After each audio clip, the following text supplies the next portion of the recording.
V.A.S.T, the Video Advanced Space Telescope Chronicles. It combines rich descriptions, deeper character motivations, and detailed accounts of lunar discoveries. Chapter 1, Through the Looking Glass. John Lenard Walson stood in the silent observatory, the dome roof slowly rotating with a soft whir. The air was crisp with the faint smell of metal and ozone, and the soft hum of computers filled the space. Before him stood the culmination of years of work, the Video Advanced Space Telescope, V.A.S.T, a magnificent 18-inch f/16 optical marvel. Its 14,000 mm focal length housed perfectly engineered mirrors that could capture light in breathtaking detail. The scope wasn't just another astronomical instrument. It was a portal to the unknown, designed with innovations that shattered the limitations of terrestrial observation. Built with specialized adaptive optics and experimental imaging processors, V.A.S.T could resolve features on the Moon's surface, as small as 10 meters wide. It was like holding a magnifying glass up to the cosmos. Tonight, Walson's objective was clear. Weeks earlier, he'd spotted a peculiar pattern on the Moon, an arrangement of unnatural shapes within the shadowed depths of Tycho crater. Skeptics dismissed it as pixel artifacts or shadow play. But Walson knew better. He adjusted the scope carefully, every movement precise. "Let's see what they don't want us to see," he muttered under his breath. The V.A.S.T whirred, tracking its target across the sky. The high-resolution feed illuminated his monitor, a tapestry of grays and silvers revealing the lunar landscape like never before. Suddenly, there it was. The Gozo artifact. A cluster of towering geometric structures etched into the lunar regolith stood stark against the terrain. Symmetrical spires rose from a crater floor, their surfaces polished and glinting faintly in the dim sunlight. Their arrangement was deliberate, too exact to be natural. Illustration suggestion, a close-up image showing the towering lunar structures, with intricate metallic details glowing faintly under moonlight. Chapter 3, The Design of V.A.S.T. The origins of V.A.S.T were just as extraordinary as the discoveries it uncovered. Walson detailed its creation, a fusion of terrestrial optical engineering and theoretical physics. Instead of traditional lenses, V.A.S.T employed a parabolic mirror, array fine-tuned to capture not just visible light, but near-infrared and ultraviolet wavelengths. The focal system utilized zero-distortion adaptive mirrors, each capable of microscopic adjustments to counteract atmospheric interference. The most groundbreaking innovation, however, was its Video Advanced processor, which rendered live images with unparalleled clarity. This allowed Walson to capture crisp video feeds of celestial phenomena, a feat few astronomers dared to imagine. "There's no substitute for seeing the universe in motion," Walson often said. "A single frame is an invitation. A video, that's a dialogue." Chapter 5, Evidence of the Impossible. As images of the Gozo artifact circulated, Walson knew he had to tread carefully. The implications were staggering. If these structures were artificial, who or what had created them? A conference call with a secretive team of fellow astronomers confirmed his fears. Some in the scientific community already suspected the Moon harbored secrets, but these findings threatened to destabilize the status quo. The crater structures could change humanity's understanding of its place in the universe, Walson argued, staring into the camera. His colleagues exchanged wary glances, debating the risks of going public. The images themselves told the story. The towers of Tycho, shot, cylindrical spires aligned in perfect geometric patterns. The reflective planes, smooth surfaces that reflected sunlight, suggesting a material composition not found on Earth. The energy signature, a faint but measurable electromagnetic field, inconsistent with any known lunar phenomena. Illustration suggestion, a spread of high-resolution scans from V.A.S.T, showing various structures with annotations pointing to anomalies like electromagnetic emissions or unnatural symmetry. Minus. Chapter 10, Messages in the Dust. By December 2024, Walson's findings had gone viral. Debates erupted online and in academia, with some hailing his work as revolutionary, and others dismissing it as a hoax. Amid the chaos, Walson received an encrypted message from an unknown source. "We've seen it," to the message read. "But you're the only one showing the world." Attached to the message were additional images, not from the moon, but of distant satellites, and what appeared to be massive, unidentified objects in orbit around Mars. Walson stared at the images, his mind racing. The mysteries of the moon were only the beginning. The V.A.S.T was a beacon, a tool designed not just to uncover secrets, but to ask the ultimate question: what's out there, and is it already watching us? Illustration suggestion, a shadowed scene of Walson reading the encrypted message, his face illuminated by the glow of the monitor. Behind him, the V.A.S.T telescope gleams in the moonlight, ready to unearth the next cosmic revelation. Here is an expanded and enhanced version of your section, with detailed narrative, dialogue, and illustrative storylines capturing the surreal and otherworldly atmosphere surrounding John Lenard Walson's adventures. Minus. Chapter 12, Through Alien Eyes. The room was still, except for the soft hum of a recording device. John Lenard Walson sat surrounded by his extensive equipment, lenses, mirror arrays, and cables snaking across the floor like tangled veins of discovery. On the monitor before him was an image he could barely comprehend, eyes large, dark, and unearthly, staring back at him. The pupils weren't just observing, they seemed to probe his very essence. Are you seeing this?" John whispered, his voice tinged with disbelief. Beside him, RX leaned closer to the screen, his own expression reflecting muted terror.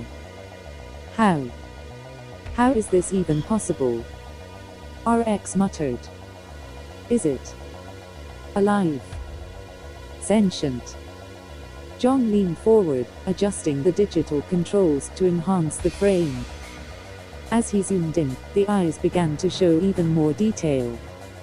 Strange concentric rings seemed to move within them, faintly glowing in sequences that hinted at some kind of coded transmission.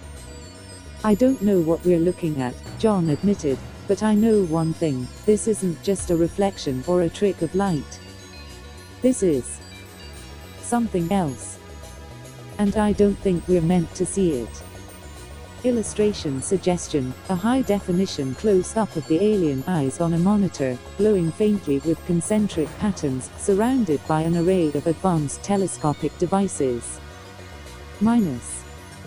Chapter 14, The Phenomena in the Field.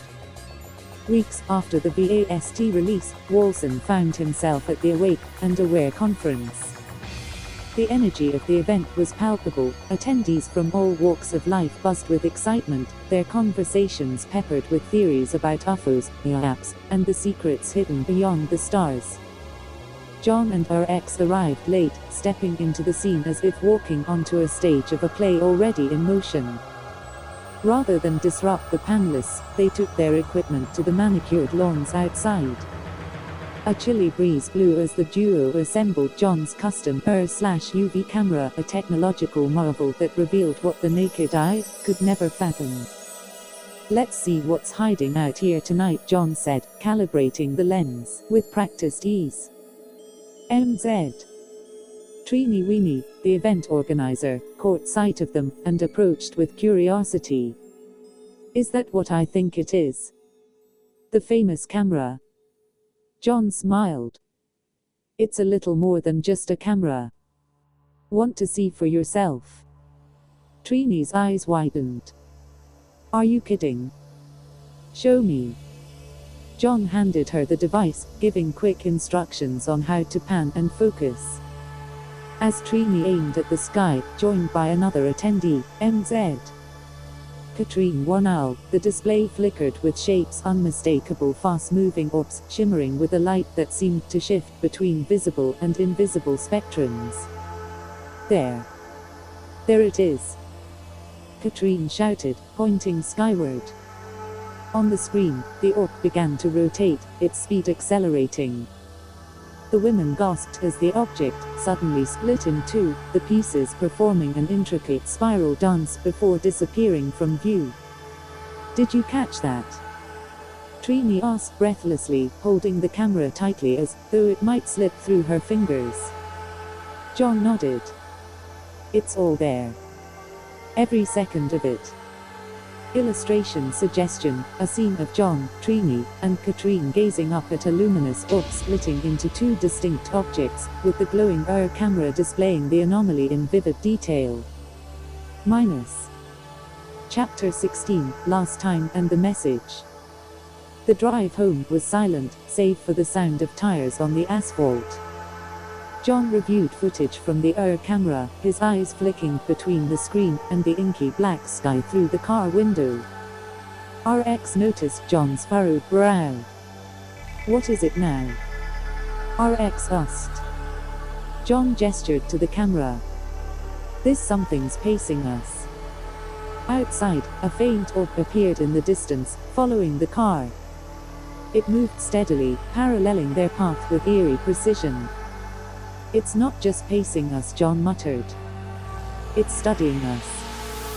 Then it happened. A sudden burst of light enveloped the car, bathing everything in a searing brilliance. For a brief moment, the world seemed to fall away. John heard a high-pitched hum and then nothing. When the light receded, the two men found themselves dazed. What just happened?" RX stammered, gripping the steering wheel as though to ground himself in reality. John fumbled with the camera, his hands shaking. "I don't know, but I think we have it on tape." Illustration suggestion, a surreal depiction of a car enveloped in an intense white light, with a faint, spherical object hovering above it, emitting tendrils of glowing energy. Minus. Chapter 18, The Radio Connection. The return to the Rents radio program was a triumphant moment for John. Sitting before the microphone, he recounted his latest findings, carefully navigating between revelation and discretion. "What's next for you, John?" the host asked, his voice full of intrigue. John hesitated, a rare moment of vulnerability. "Next? I don't know. What I do know is that we've only scratched the surface. What we're seeing isn't just out there, it's here, it's watching, and it's asking us questions. The problem is, we don't know how to answer." The host's voice softened. "Perhaps, John, it's not about answering but about listening. Your work is history in the making. Keep looking, and we'll all follow where you lead." Illustration suggestion, John speaking into a studio microphone, surrounded by atmospheric lighting, and framed by screens showing cryptic, otherworldly images. "Certainly. Let's continue to expand the narrative, incorporating deeper cosmic encounters, heightened suspense, and revelations that push the boundaries of what John Walson and his team uncover." Minus. Chapter 20, A Gateway to the Stars. A week after the inexplicable light incident on the highway, John Walson found himself tinkering with his most ambitious project yet, a modified spectrometer attached to his custom telescope, designed to analyze celestial objects' chemical composition in unprecedented detail. While scanning the lunar surface, John noticed something that stopped him mid-breath, the structure reflecting light in a manner entirely inconsistent with lunar geology. It was faint at first, but as he adjusted the telescope's angular precision and amplified the images, a three-dimensional latticework came into focus. "This isn't natural," John muttered, his pulse quickening. "No way this is natural." He captured several frames and quickly sent them to his trusted colleague, RX. The phone buzzed a moment later. "You're seeing this too, right?" John asked. RX's voice trembled with awe. John, that's not just a structure. That looks mechanical. Maybe even operational. John leaned back in his chair, the implications rushing through his mind like a torrent. If that thing's operational, who or what built it? And more importantly, is it still in use? Over the next few days, John received responses from scientists and analysts he trusted. All agreed the spectral signatures emanating from the lattice-like structure indicated unknown materials, some of which showed advanced synthetic properties, including molecular arrangements that could manipulate energy. Illustration suggestion: a highly detailed depiction of a lattice-like, semi-transparent structure on the Moon's surface, faintly glowing under starlight, viewed through a telescope. Minus. Chapter 23, The Signal Beyond Time. Months after the initial findings on the Moon, John's spectrometer captured a strange signal emanating from deep within the Orion Nebula. The transmission wasn't radio or microwaves, it was a form of data encryption carried through oscillating light frequencies, like a cosmic laser. John and RX worked tirelessly to decode the pattern, but what truly puzzled them was that the signal responded to inputs. They tested by directing calibrated bursts of photons toward the nebula, and minutes later, the frequency of the incoming light would change in correlation to their patterns. "It's like it's talking back," RX said, running his hands through his hair. But it's not just that, John interjected. It's not only responding to what we're sending, it's predicting us. Every adjustment we make, it's one step ahead, as if it already knows our next move. The realization struck like a thunderclap. The signal wasn't just communication, it was a form of temporal interaction. "If this thing is predicting us," RX whispered, "then it's not just intelligent. It exists outside of time as we understand it." The breakthrough led to a sleepless week as John developed new instruments to pinpoint the signal's source. What they eventually discovered shook them to their core. A pulsar deep within the Orion Nebula was the origin point, but spectral analysis showed it wasn't a natural star, it was a massive, alien-built device projecting the signal across time and space. Illustration suggestion: a mesmerizing, alien-engineered pulsar surrounded by glowing debris fields, emitting multicolored oscillating beams toward Earth. Minus. Chapter 26, A Door in the Fabric of Reality. One crisp December night, John's telescope picked up a rift in space near the Andromeda Galaxy. Unlike the distant stars, this anomaly shimmered like a liquid mirror, warping everything around it. As John observed it, he realized this wasn't a black hole or a supernova, it was an interdimensional portal. John zoomed in further, his pulse racing. On the edges of the rift, barely discernible with the naked eye, he could see a fleet of vessels, geometrically impossible shapes that twisted and shifted as though obeying entirely different physical laws. One ship, massive and triangular, approached the portal's edge and then stopped. Moments later, John's camera detected faint pulses emanating from the ship. He enhanced the imagery, overlaying it with the existing signal from the Orion Nebula, and what emerged froze him in place. "They're synchronizing," John whispered. The pulses matched the signal perfectly, almost like a handshake protocol. As the portal rippled open, the triangular vessel slowly drifted through, vanishing into the unknown. Illustration suggestion: a vast triangular alien craft at the edge of a shimmering, liquid-like portal, surrounded by faint star fields and the Andromeda Galaxy in the background.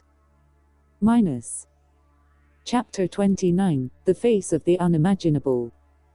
Following the portal sighting, John experienced vivid dreams: alien landscapes bathed in violet light, towering crystalline structures, and beings made of pure energy, their forms shifting like fire in the wind. These dreams felt too vivid to dismiss. In one such dream, John stood before one of the crystalline towers.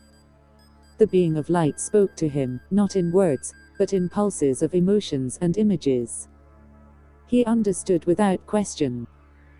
We are observers, it communicated. We learn by seeing and listening. We are mirrors of your potential. John woke, drenched in sweat but invigorated. He shared the experience with RX, who listened with uncharacteristic solemnity. You don't think they're... RX began but trailed off. I think they're more than we've ever dared to imagine, John replied. And I think they're guiding us if we're willing to listen.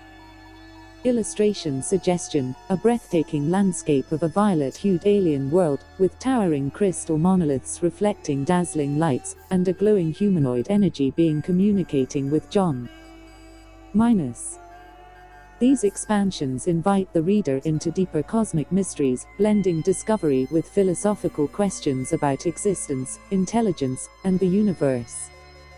Let's balance both, enhancing the thrilling encounters, while tying them deeply to John Walson's personal journey, his sacrifices, his triumphs, and his legacy. This approach adds emotional depth while continuing to excite readers with cosmic discoveries. Here is how we can proceed. Minus.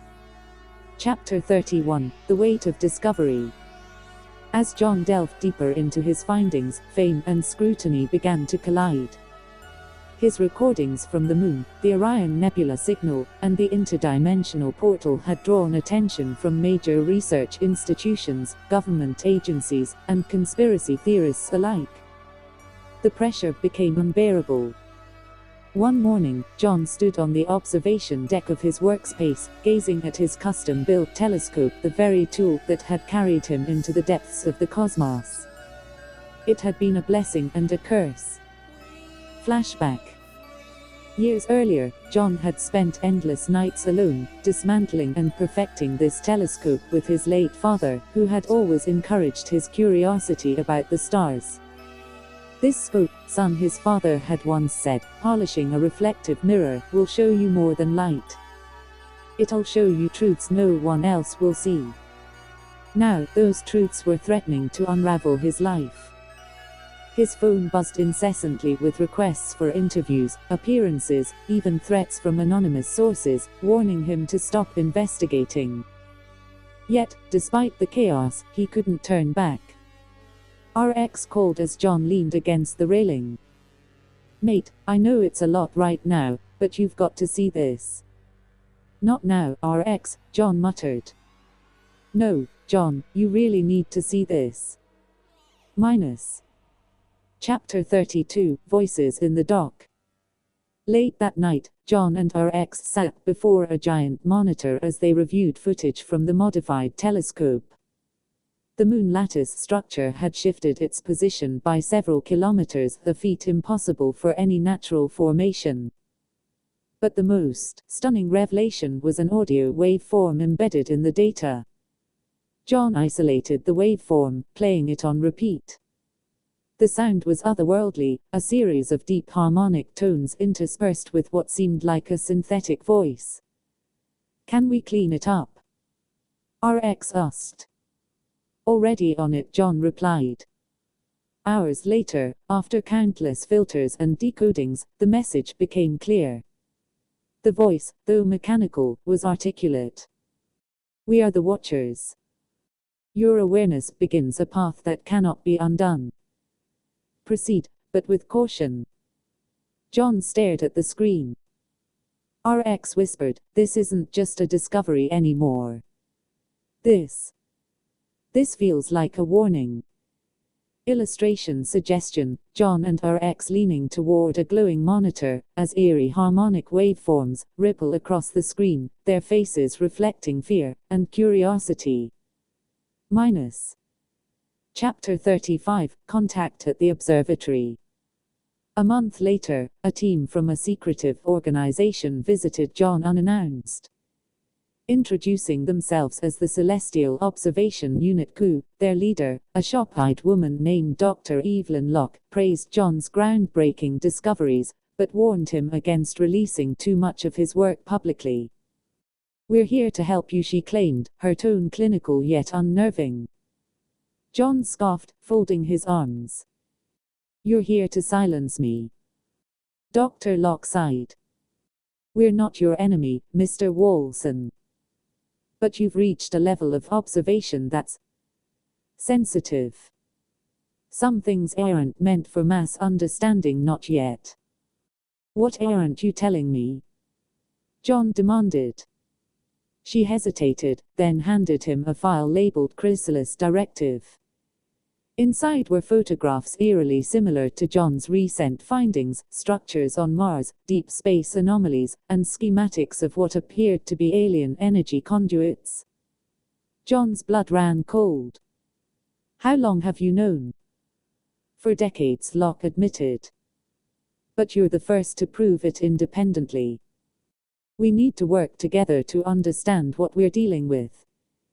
Illustration suggestion, a dimly lit observatory, with John seated at a table as Dr. Locke slides the thick folder across to him, her expression grave.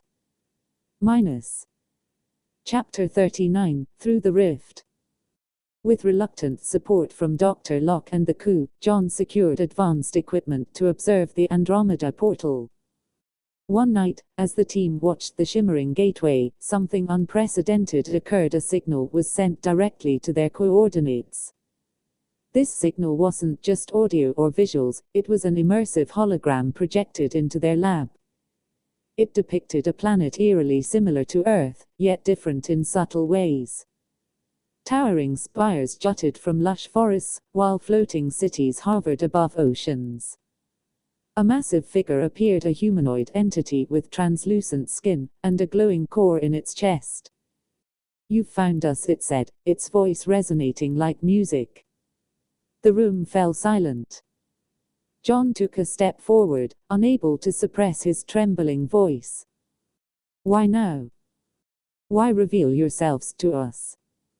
"We didn't choose this moment," the entity replied. "You did. Every discovery you've made, every beam of light you've studied, has brought you here.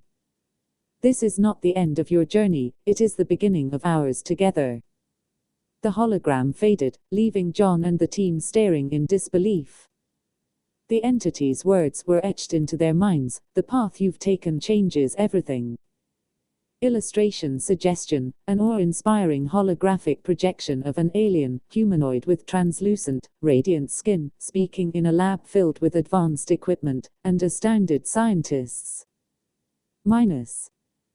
Chapter 42, John's Legacy.